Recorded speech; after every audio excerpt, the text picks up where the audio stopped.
20절 말씀입니다. 잠언 4장 20절부터 27절 말씀입니다.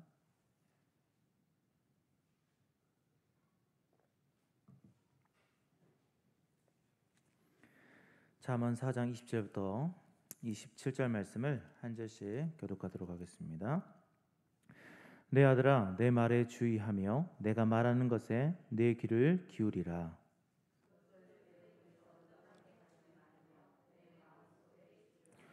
그것은 얻는 자에게 생명이 되며 그의 온 육체에 건강이 됨이니라.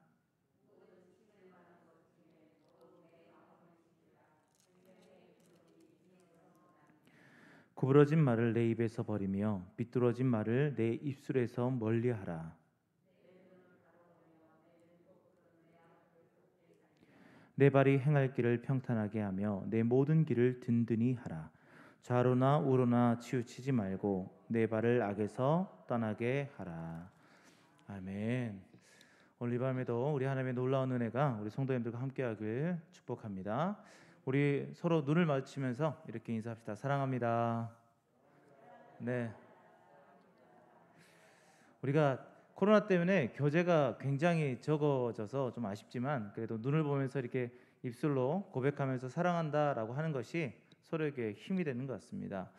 오늘 이 밤에는 내 마음을 지키라라는 제목으로 같이 은혜를 나눴으면 좋겠습니다. 5월이 들어서 저는 이제 잠언을 이제 큐티를 하고 있습니다. 묵상을 청년들과 하고 있는 게 있어서 큐티를 쭉 하고 있는데 예전에 그런 얘기를 들었어요. 지혜와 명철을 위해서 이 잠언을 하루에 한 장씩 읽으라고 하더라고요. 총 31장까지 있기 때문에 우리가 보통 30일 또는 31일이 있잖아요. 2월 달만 빼놓고 그래서 하루에 한 장씩 읽고 30일까지 있는 날은 30일 날 2장 읽으면 한 달에 한 번씩 이렇게 일독할 수 있다라고 이렇게 얘기를 했어요. 그래서 그것을 자주 읽고 그래야지 하나님께서 지혜 주시고 명철 주신다라고 하면서 많이 읽었던 기억이 있습니다. 근데 읽다 보니까 예전의 기억으로 이 잠언을 읽을 때마다 느끼는 게 뭐냐면 읽고 나면 그래 무슨 내용이 있었던 것 같은데 기억이 안 나요. 다 사라져 버리더라고요. 왜냐하면 다른 이야기들은 역사적으로 이렇게 쭉 가니까 이게 입체적으로 뭔가 보이는 것이 있는데 이 잠언 같은 경우는 잠언이라는 것이 짧은 교훈이에요. 그래서 뭐 돈을 사랑하지 말아라, 뭐 황금을 돌같이 하라, 뭐 이런 격언들을 계속 모아놓은 것이기 때문에 이것들이 잘 기억에 나지 않습니다. 그리고 또 어려운 것 중에 하나가 같은 주제임에도 불구하고 다른 말을 하고 있을 때가 간혹 있어요. 물론 그 의미가 다른 것은 아닙니다. 자, 잠언 17장 8절 말씀에 이렇게 이야기하고 있어요. 잠언 17장 8절 말씀에 뇌물은 그임자가 보기에 보석 같은즉 그가 어디로 향하든지 형통하게 하느니라라고 하고 있어요. 그러니까 뇌물은 결론은 뭐예요? 형통하게 한다라고 말이 나와 있는 거예요. 그리고 그 17장 23절 말씀에는 또 이 뇌물에 대해서 뭐라고 하냐면 악인은 사람의 품에서 뇌물을 받고 재판을 굽게 하느니라. 그러니까 안 좋은 의미로 또 쓰여지고 있다는 거죠. 이렇게 읽다 보니까 그 안에 의미적인 것들을 잘 이해하지 못하고 이걸 쫙 읽다 보면 뇌물이 좋은 건가? 나쁜 건가? 그리고 지혜롭지 못한 멍청하다고 생각되는 그러니까 지혜가 없는 사람들을 뜻했을 때 그 사람들의 이야기를 잘 들어주라라고 또 지혜서에 말하고 있는데 어디에 보면 그들의 이야기를 듣지도 말라라고 얘기를 하고 있거든요.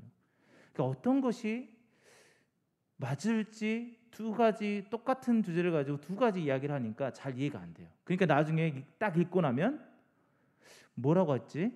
기억이 잘 안 나는 것들이 사실입니다. 그러나 방금 뇌물은 전자 앞에 있었던 말씀들은 이거예요. 비꼬는 거예요. 야, 네 그래 빈정되는 거예요. 그래 뇌물 해봐. 니는 형통할 거야. 그래 잘 먹고 잘 살 거야. 이런 거고 뒤에는 뇌물은 절대 안 돼. 그러니까 악인들이 뇌물 갖고 죽은 뭐 잘못되는 거야. 그러니까 너가 뇌물을 받지 마. 뇌물을 주지도 마라고 말하고 있어요.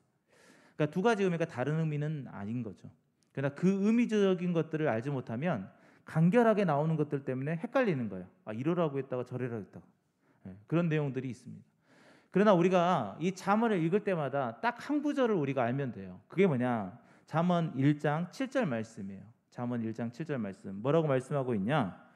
여호와를 경외하는 것이 지식의 근본이거늘 미련한 자는 지혜와 훈계를 멸시하느니라. 아멘. 이 잠언은 지혜 그리고 명철을 우리에게 주는 거거든요. 그것을 주는 이유가 뭐예요? 여호와를 경외하기 위한 거죠. 그러니까 성경에 있는 말씀들을 가지고 이게 여호와를 경외하는 것일까? 여호와를 섬기는 것일까? 뭐 쉽게 말하면 하나님을 사랑하는 것일까? 라고 했을 때 그게 맞다고 하면 그대로 행하는 거고, 그렇지 않다고 하면 그것을 멀리하면 되는 거죠. 그래서 우리는 이 잠언을 읽을 때마다 항상 이 말씀을 붙잡고 다시 한번 이렇게 저울질을 해봐야 되는 거예요. 아, 여호와를 경외하는 것, 여호와를 사랑하는 것, 그거에 맞는 말씀인가? 이렇게 생각하면서 행동으로 옮겨야 된다는 거죠. 그래서 이렇게 하기 위해서 우리에게 필요한 게 뭐냐? 늘 여기서 말하는 아비의 훈계, 우리 8절 말씀 보니까 아비의 훈계를 들으며 내 어미의 법을 떠나지 말라라고 얘기하고 있더라고요.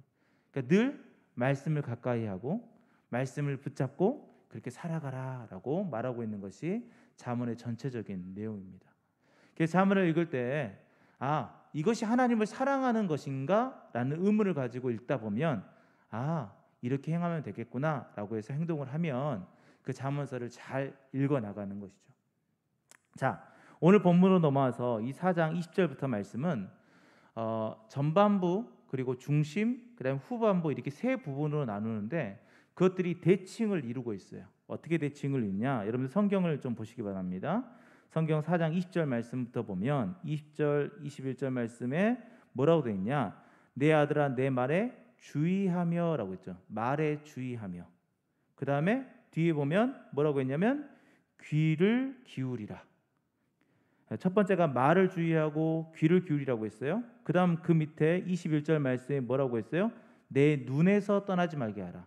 그러니까 이 정리하면 말, 그러니까 입술이죠. 그 다음에 귀, 그 다음에 눈, 이런 순서대로 갑니다. 그리고 중심을 이루는 23절 말씀이 있고 24절 말씀부터는 뭐라고 되어 있냐면 다시 구부러진 말, 입이죠. 입. 그러니까 제일 처음에 이야기했던 것을 다시 반복해서 이야기하는 거예요. 그리고 내 눈을 바라보며 25절 말씀에 내 눈을 바라보며, 이것은 위에서 눈에서 떠나지 말게 했다라는 것과 대칭을 이루는 거예요. 그러니까 무슨 말을 하고 싶은 거냐면 그 모든 것의 중심되는 구절이 뭐냐 이거예요. 그게 뭐냐면 내 마음을 지키라는 말씀이에요. 우리의 입, 그 다음에 우리의 눈, 우리의 귀가 있는데 그것이 우리가 처음에 느끼는 감정으로 받아들이는 것, 그 다음에 뒤에는 행동으로 나타나는 건데 그 중심에 뭐가 있다라는 거예요? 내 마음을 지키는 것이 있다라는 거죠. 우리가 주일날 설교 말씀을 들을 때 십계명에 대한 이야기를 했을 때 우리가 대신 하나님을 섬기는, 하나님을 사랑하는 관계가 있고 뒤에 대인 사람들과의 관계가 있다고 했는데 그 중심 가운데에 내 부모를 공경하라라고 있다고 했잖아요. 그게 중심을 이룬다라는 것은 그게 중요하다는 뜻이잖아요. 그래서 오늘 본문에서도 중요한 말씀이 뭐예요? 내 마음을 지키라는 것이 중요하다는 거죠. 그래서 오늘은 이 마음을 지키는 것들에 대해서 이야기를 하는데, 그럼 이 마음이라는 것이 뭘까? 자, 23절 말씀을 다시 한번 읽어보도록 하겠습니다. 23절. 모든 지킬 만한 것 중에 더욱 내 마음을 지키라. 생명의 근원이 이에서 남이니라. 아멘. 자, 마음이라는 것이 뭐라고 말하고 있어요? 생명의 근원이 여기서 나온다. 그러니까 생명의 근원이다라는 거죠. 우리의 생명이 마음으로부터 나온다라고 이야기하고 있는 거예요. 자, 그러면 이 마음이라는 것이 뭘까? 마음이라는 것이. 그래서 뭐 생명이 난다라고 했을 때 그 생명, 또 마음, 이런 것들이 무엇인가라는 것들을 우리가 좀 깊이 있게 봐야 돼요. 특별히 여기서 생명에 대한 부분들을 이야기하고 있는데 그 생명의 근원, 이 생명이라는 것은 우리의 목숨을 의미하는 것이 아니에요. 우리가 살고 죽는 이것을 이야기하고 있는 것이 아니라 여기서 생명이라는 것은 하나님의 교훈을 받을 만한 마음을 의미하는 거예요. 그러니까 하나님께서 말씀하시는 것들을 받을 수 있는 마음. 그러니까 우리가 예수 그리스도를 믿는다라고 했다라는 것은 하나님의 말씀을 믿음으로 받을 수 있는 마음이 있다라는 거잖아요. 그 마음이 있냐라는 거죠. 그래서 우리 마음 속에 무엇인가를 받았을 때 우리는 하나님의 모든 말씀을 받을 수 있는 마음을 가졌다라는 뜻이에요. 그래서 생명의 근원이 여기서 난다라는 것은 이제 우리의 마음으로 하나님의 말씀을 받을 수 있음을 이야기하고 있는 거죠. 자, 뭐 어렵습니다. 뭐 정리하면 막 복잡한 것 같아요. 그러나 쉬운 건 뭐냐면 이제 우리는 어떤 상태가 됐냐? 하나님이 말씀하시는 것을 받을 수 있는 마음이 우리에게 있다라는 거예요. 그래서 내 마음을 지키라는 것은 뭐예요? 하나님의 말씀을 받을 수 있는 너의 마음을 끝까지 지켜라. 지금 우리에게 쉽게 말하면 내 믿음을 지켜라 라는 뜻이라는 거죠. 그래서 우리는 지켜야 되죠. 근데 여기서 지키다라는 단어에 좀 지목을 해봤으면 좋겠어요. 지키다. 자, 느헤미야 4장 22절 말씀에도 동일한 이 지키다라는 단어가 있는데 동일한 단어입니다. 그때에 내가 내 백성에게 말하기를 사람마다 그 종자와 함께 예루살렘 안에서 잘지니 밤에는 우리를 위하여 파수하겠고 낮에는 일하리라 하고라고 있어요. 그러니까 여기서 우리를 위하여 파수하겠다. 또 여기에서 우리들이 지키겠다라는 것들을 이제 이야기하는 부분이거든요. 그래서 무엇을 이야기하고 있냐면 지키다라는 것은 그 안에 있는 것들을 지키는 것, 그렇죠? 안에 있는 것들을 바깥으로 나가지 못하게 하는 것도 있고 그 안의 것들을 생명을 보호하는 역할들을 하겠죠. 또 한 가지는 뭐예요? 외부로부터 오는 것들을 방비하는 것들을 의미하는 거예요. 그러니까 지키다라는 것은 뭐 감옥과 또 똑같죠. 감옥을 지키다라는 단어도 동일한 단어입니다. 그러니까 우리의 마음을 지키다는 것은 우리 마음 속에 있는 것들을 지키라라는 말도 되고 또 한 가지는 우리의 그 마음을 지키기 위해 외부로부터 오는 것들을 막아야 된다라는 뜻도 있다라는 거예요. 그래서 이 두 가지를 우리가 좀 중심적으로 바라봤으면 좋겠어요. 그래서 내 마음을 지킨다라는 것은 내가 간직하고 있는 것을 어떻게 지킬 것인가, 또는 내가 간직하고 있는 것을 지키기 위해 외부로부터 오는 것들을 어떻게 방비할 건가, 이 두 가지 관점에서 좀 바라봤으면 좋겠어요. 첫 번째로 바라볼 것은 뭐냐? 자, 내 마음 안에 있는 것들을 지켜야 되는 거죠. 내 안에 있는 것. 그래서 내 안에 있는 것들을 지키는데 그 안에 있는 것들이 뭐냐? 그것은 말씀이에요. 말씀. 그래서 본문에서는 아버지의 말 또는 어미의 말, 훈계 이렇게 표현하고 있는데 그것을 다른 말로 하면 하나님의 말씀. 그래서 우리가 지켜야 되는 건 뭐예요? 하나님의 말씀을 마음으로 받았다면 그것을 끝까지 지켜나가는 것들이 필요하다는 거죠. 자, 오늘 본문 20절, 21절 말씀을 같이 한번 읽어보도록 하겠습니다. 내 아들아, 내 말에 주의하며 내가 말하는 것에 내 귀를 기울이라. 그것을 내 눈에서 떠나게 하지 말며 내 마음속에 지키라. 아멘. 자, 내 마음속에 지키라라고 했어요. 근데 내 마음속에 지켜야 되는 게 뭐냐? 하나님의 말씀이에요. 아비의 말씀, 교훈. 근데 그것을 우리가 교훈을 내 마음에 우선 중요한 게 받아들여야 되잖아요. 받아들이는 방법이 세 가지가 있어요. 첫 번째는 뭐라고 이야기하고 있냐면 주의하면서 봐야 돼요. 주의하는 것. 두 번째는 귀를 기울이는 것. 세 번째는 눈에서 떠나지 않게 하는 것이 중요하다고 했어요. 그래서 우리가 하나님의 말씀을 받을 때는 어떻게 해야 돼요? 주의해서 받아야 돼요. 그리고 귀를 기울여야 돼요. 그 다음에 우리의 눈에서 떠나지 않게 해야 돼요. 이 세 가지가 있어야 된다는 거죠. 우리는 말씀을 묵상하면서 혹시 이런 사람들을 이렇게 묵상하지 않고 있다면 조금 되돌아봐야 돼요. 왜냐하면 저도 설교를 준비하면서 저의 이제 습관과도 같은 설교를 준비하는 것, 그 다음에 강의를 하는 것, 그 다음에 성경 공부를 할 때 그걸 준비하는 과정들을 한번 되돌아봤어요. 그러니까 시뮬레이션을 해봤죠, 혼자.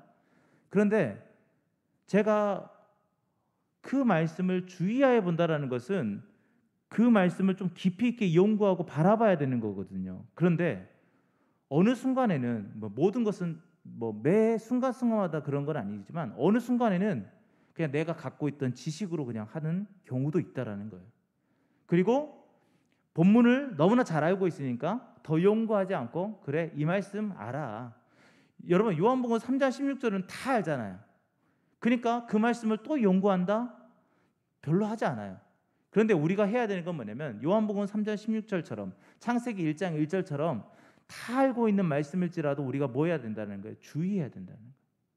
바라봐야 된다는 거예요. 귀를 기울여야 된다는 거죠. 왜요?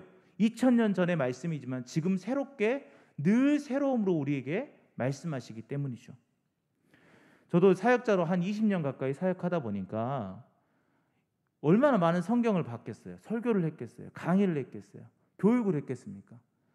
저희 교재가 있는데 교재 요한복음 3장 말씀이 첫 번째 교재의 주 이제 본문입니다. 그러니까 요한복음 3장만 한 1000번 넘게는 읽었던 것 같아요. 왜? 강의를 준비하기 위해. 그러면 지금 어떻게 했어요? 그냥 술술술 나와요. 그 내용들을 강의하려고 하면 그 내용들을 술술술 할 수 있어요.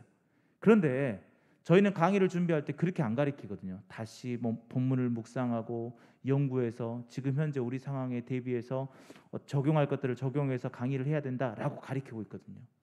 그런데 어느 순간에는 귀찮으니까 연구를 안 하고 그냥 강의를 할 때가 있어요. 그런데 하나님이 오늘 본문 말씀을 통해서 뭐라고 하냐면 야, 너 주의해라고 말씀하시는 거예요. 우리가 적보 이야기가 나오면 주의하지 않습니다. 그냥 또 이러네 그냥 쑥 지나가 버려. 또 아는 말씀이 나오면 그래 뭐 아니니까 눈으로 읽지 쭉 읽고 그냥 지나가 버려. 그러나 분명히 말씀을 드리는 것은 하나님께서 우리에게 말씀하시는 건 뭐예요? 주의하고 귀를 기울이고 눈에서 떠나지 않고 집중해서 바라보라는 거예요. 그렇게 해서 말씀을 받아야 됨에도 불구하고 우리는 어떻게 하고 있어요? 주의하지 않는 거예요. 그냥 대충 읽기도 하고 아는 내용이니까 건너뛰기도 하고 목사님이 설교하실 때 야, 항상 하는 말씀이지 하고 그냥 흘려보내고 이렇게 해서는 안 된다라는 거죠. 그래서 늘 우리 마음에 하나님의 말씀을 받아들이고 그것을 지키기 위해서 해야 되는 게 뭐예요? 늘 주의하는 것, 늘 귀를 기울이는 것, 늘 눈에서 떠나지 않게 하는 것이 중요하다라는 것입니다. 아까도 이야기했지만 2000년 전에 말씀하셨던 구시대적인 사고를 갖고 있는 말씀이 아니에요. 이 말씀은 살아 운동력이 있는 말씀입니다. 그렇기 때문에 지금 이 시간에 우리에게 주어지는 하나의 말씀일지라도 그 말씀은 살아서 지금 우리에게 새롭게 다가오는 것이죠. 그렇기 때문에 알고 있는 말씀이니까 그냥 대충 넘어가고 해서는 안 되는 거예요. 그래서 늘 우리가 우리 마음속에 말씀을 지키기 위해서 해야 되는 게 뭐예요? 말씀에 주의하는 것, 그리고 말씀에 귀를 기울이는 것, 그리고 말씀을 집중해서 바라보는 것. 우리의 입과 우리의 눈과 우리의 귀 모든 감각을 다 동원해서 하나님의 말씀에 집중해야 된다는 것입니다. 그래서 우리는 우리 마음속에 말씀을 붙잡고 지키기 위해 늘 이것을 실천하며 나갔으면 좋겠어요. 그래서 설교 시간 때, 또 교육 시간 때, 예배 시간 때 우린 집중해서 아버지의 말씀을 바라봐야 될 줄 믿습니다. 우리 모든 성도님들이 그렇게 말씀을 주의하고 말씀에 귀를 기울이고 말씀에 우리의 모든 시선을 집중하는 우리 모든 성도님 되기를 축원드립니다. 자, 그럼 두 번째, 우리의 마음을 지키기 위해서는 밖에서부터 들어오는 것 또는 밖에서의 삶들을 지켜내야 돼요. 왜요? 그것이 방비되어 있지 않으면 외부로부터 모든 것들이 다 쏟아져 들어와서 내 마음을 파괴해 버리거든요. 그래서 본문에서는 무엇을 말하고 있냐? 본문에서 내 마음 밖으로부터 그것을 지켜내기 위해서는 우리가 해야 되는 것이 무엇이냐? 바른 길을 걸어가라라고 얘기하고 있어요. 바른 길을 걸어가라. 자, 우리 24절 말씀과 25절 말씀을 같이 한번 읽어보도록 하겠습니다. 구부러진 말을 내 입에서 버리며 삐뚤어진 말을 내 입술에서 멀리하라. 내 눈은 바로 보며 내 눈꺼풀은 내 앞을 곧게 살펴. 아멘. 자, 여기서 두 가지 이야기하고 있어요. 첫 번째는 구부러진 말을 하지 말아라. 그리고 삐뚤어진 말을 멀리해라 라고 했어요. 자, 구부러진 말과 삐뚤어진 말은 뭐냐면, 구부러진 말은 우리가 이제 어떤 길이 있는데 구부러졌다는 것은 뭐예요? 진리에서 벗어난 말을 한다라는 거죠. 진리에서 벗어난 말. 그리고 왜곡시키는 말. 그러면 삐뚤어진 말은 뭐예요? 다른 사람에게 해를 끼치는 말이에요. 그래서 우리가 처음에 설교 시작하기 전에 우리 눈을 바라보면서 뭐라고 했죠? 사랑합니다 라고 했죠. 왜 그럴까요? 정말 마음에서 우러나서 사랑합니다 라고 할 수 있지만 그렇게 말함을 통해서 우리가 사랑을 느끼고 그리고 우리가 또 사랑할 수 있게 되기 때문이죠. 그러니까 우리는 서로 볼 때마다 좋은 말을 해줘야 돼요. 축복의 말을 해줘야 돼요. 왜? 우리 입술에는 권세가 있거든요. 그래서 잘 될 거예요. 정말 나을 거예요. 힘내세요. 화이팅! 이런 말씀, 사랑합니다. 이런 말씀들을 서로 해줘야 되죠. 왜요? 우리 입술에 권능이 있기 때문에, 권세가 있기 때문이죠. 그런데 이 입에서 진리를 왜곡하고 또 훼손하고 또 다른 사람에게 해를 끼치는 말을 한다면 어떨까요? 그것은 사람들에게 상처가 되고 또 사람들을 죽이는 말이 되겠죠. 그런데 그것으로 끝나지 않습니다. 오늘 본문은 그런 말을 할 때에 우리의 마음이 깨진다라고 이야기를 하고 있는 거예요. 그래서 우리는 구부러진 말, 삐뚤어진 말을 해서는 안 되겠죠. 이 모든 것들을 다른 말로 하면 거짓말, 속임수, 상처 주는 말, 잔인한 말들을 피하라라고 얘기하고 있는 거죠. 성경에서는 모든 죄의 출발점을 입으로 이야기하고 있습니다. 우리 입에서부터 나오는 말들로부터 모든 죄악이 시작된다라고 이야기하고 있어요. 그래서 입으로 시작된 것은 어디로 갈까요? 우리의 눈으로 가게 됐고, 우리의 귀로 가고, 마지막은 우리의 발로 가게 돼 있습니다. 행함으로 나타난다는 거죠. 그래서 제일 처음에 우리가 말했던 바른 길을 걸어가라는 것은 뭐예요? 처음 출발부터 올바로 된 것을 행해야 되겠죠. 그게 뭐예요? 우리의 입술에서 구부러진 말, 삐뚤어진 말이 아니라 진리의 말, 사람들을 살리는 말, 그것을 먼저 우리가 행해야 된다는 것을 이야기합니다. 그래서 우리가 마음을 지키기 위해서, 우리의 마음을 지키기 위해서 해야 되는 첫 번째가 뭐예요? 우리의 말을, 우리의 입술부터 구부러진 말, 삐뚤어진 말이 아니라 사람을 살리고 사람을 위하는 말, 진리의 말이 나와야 된다는 거죠. 마태복음 5장 22절 말씀, 예수님께서 이 땅에 오셨을 때 본인은 율법을 완성하러 오셨다라고 얘기하셨습니다. 그때 했던 말씀입니다. 마태복음 5장 22절 말씀, 나는 너희에게 이르노니 형제에게 노하는 자마다, 이제 화내는 거죠, 심판을 받게 되고, 형제를 대하여 라가라 하는 자, 라가는 욕설이에요. 욕하는 사람, 그 사람은 공회에 잡혀가게 되고, 미련한 놈이라 하는 자는 지옥불에 들어가게 되리라. 미련한 놈이라는 것은 상대방을 까는 거죠. 상대방을 낮춰버리는 것, 그의 자존감을 건드려버리는 말, 그런 것을 할 때는 지옥불에 들어간다라고 얘기하고 있어요. 근데 예수님께서 율법을 완성하러 왔다라고 하면서 첫 번째 말씀하셨던 거거든요. 그게 첫 번째부터가 뭐예요? 너의 말을 조심해라. 살인이 그냥 살인이 아니다. 사람을 죽여야 되는 것이 살인이 아니라 네 말로부터 살인이 출발한다라고 말하고 있는 거예요. 그래서 우리는 우리의 입술을 먼저 지켜나가야 되죠. 왜요? 그래야 우리의 입술이 진리에 사로잡혀 있어야 우리의 눈이 바른 것을 바라보고, 우리의 귀가 올바른 것들을 바라보게 되고, 우리의 발걸음이 올바른 길로 갈 수 있기 때문입니다. 그래서 혹시 여러분들의 삶을 통해서 입술로 범죄하고 있다라고 생각되면 이 시간은 회개했으면 좋겠습니다. 우리가 자칫 그냥 넘어갈 수 있는 부분 중에 하나가 운전할 때, 또는 여러 가지 사람들을 통해서 전화 통화를 하다가 친한 친구 사이에 이야기하다가 불현듯 욕설이 나오기도 하고 그 사람을 저주하는 말이 나오기도 합니다. 그러나 우리는 이것들부터 고쳐나가야 되겠죠. 왜요? 그것이 우리의 마음을 지키는 방법이기 때문입니다. 자, 이제 말씀을 정리합니다. 여러분, 하나님께서 내 마음을 지키라라는 것은 어떤 거냐면 그냥 너 지키고 싶으면 지켜라 라는 말이 아니라 명령이에요. 지켜라. 지켜야 돼. 감옥을 지키는 그 군병들처럼 안에 있는 것들을 보호하고, 또는 그것이 탈옥하지 못하도록 지키는 것, 그리고 외부로부터의 공격을 막아내는 것, 그래서 그것을 완전히 지켜내라 라고 말하는 거죠. 이것은 명령이에요. 그냥 너희들을 행할 것을 행해라 라는 것이 아니라 온전한 명령이기 때문에 우리는 이것을 반드시 수행해 나가야 되겠죠.